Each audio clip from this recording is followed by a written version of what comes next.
El régimen chavista y Maduro, personalmente, anunció la celebración de un proceso constituyente. Todo este proceso busca y tiene como su objetivo principal y central vaciar de contenido democrático no solo a la Constitución venezolana, sino también todo el sistema legal y jurídico de ese país. Aniquilar, ilegalizar, aplastar a esas fuerzas democráticas que en este momento se les está haciendo imposible de frenar. El chavismo vivió su época de oro con la bonanza petrolera. Ganancias tremendas, precio del barril de petróleo a $140 por barril, y eso evidentemente le dio toda una cobertura para venderse como un nuevo socialismo democrático. Cae en crisis, han arruinado el país, no producen bienes y riquezas, y entonces tienen que recurrir a apretar las tuercas para poder controlar ese empuje democrático que está pidiendo por un cambio radical en la nación hermana. ¿Cómo pretenderían hacer este vaciamiento democrático de estos documentos, de estas instituciones? Pues lo mismo que hicieron en Cuba desde un principio. Van a seguir llamando constitución a un texto que no es constitución porque discrimina, porque separa, porque trata de aislar, trata de ilegalizar a amplios sectores de la población venezolana. Eso mismo ha pasado en Cuba. Y sobre todo me parece que hay un elemento al que le van a ir encima, y es el derecho a la protesta. Acá en Cuba no existe derecho a la protesta. Existe un texto de reglas que excluye, que discrimina a amplios sectores de la población cubana, ya sea por su ideología, por su pensamiento, por múltiples razones, pero están discriminados. En Cuba solamente hay un partido, el Partido Comunista. Se conoce como la fuerza directriz del país. No existe ningún otro partido. No existen asociaciones que no pertenezcan al régimen. No se permite la libertad de expresión, de asociación. Incluso algunos artículos de la Constitución señalan que es permitido absolutamente cualquier cosa para defender el socialismo. O sea, la violencia está institucionalizada.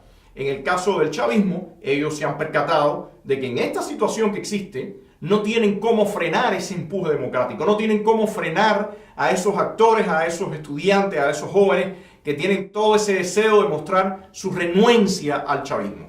Entonces, es evidente que ellos se están moviendo en la dirección en que todos esos vestigios, todos esos brotes democráticos o de deseo democrático deben ser anulados. Ellos se han visto, se están viendo obligados para frenar, para amedrentar a quienes protestan, a quienes se están manifestando, a enjuiciar esas acciones como insurgencia urbana. Y lo están haciendo para que caigan dentro del rango de un delito y que puedan ser encausados en tribunales militares. Están también tratando de crear nuevos poderes. Esas asambleas comunales son otro engendro del chavismo para ir diluyendo todas las fuerzas democráticas, para ir ilegalizando todas esas fuerzas democráticas. Siempre estos regímenes autoritarios o totalitarios logran que supuestos actores opositores, muy entre comillas, entren y participen de esas tramas, de esas marañas que ellos suelen crear. Ahora hemos visto que las principales fuerzas opositoras, como la MUD o COPEI, no han asistido a ese llamado del chavismo. Sin embargo, otros grupos se han sentado. Me parece que es muy importante que la oposición venezolana tenga presente que otro de los elementos que está buscando el chavismo en este momento es ganar tiempo, lograr disolver el momento, algo que el castrismo usualmente hace. ¿Cuál sería el futuro que tendría el castrismo en caso de que el chavismo siga haciendo aguas y termine muriendo, ahogándose?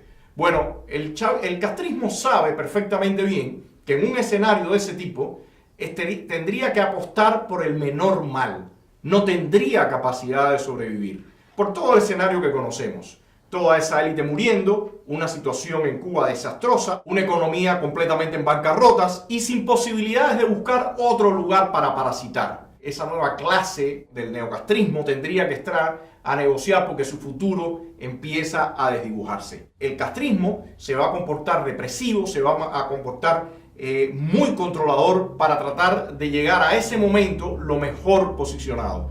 Es por ello que va a trabajar con toda la fuerza para aniquilar a sectores determinados de la oposición que constituyen claros enemigos, y es muy evidente también que va a permitir que ciertos actores, como algunas personas los han llamado, oposición leal o dócil, puedan mantenerse en ese juego político para que vinieran a jugar el mismo papel que están jugando estas partes, estos actores opositores en Venezuela, que rápidamente fueron y se sentaron en esa supuesta mesa de diálogo y se han insertado en ese supuesto proceso constituyente. El futuro de las dos naciones está completamente atado, y tenemos que mirar bien y con detalle cómo se comportan los actores políticos, cómo se comporta el régimen de La Habana, cómo se comporta el régimen de Maduro, para tener una mejor lectura del futuro para nuestros países.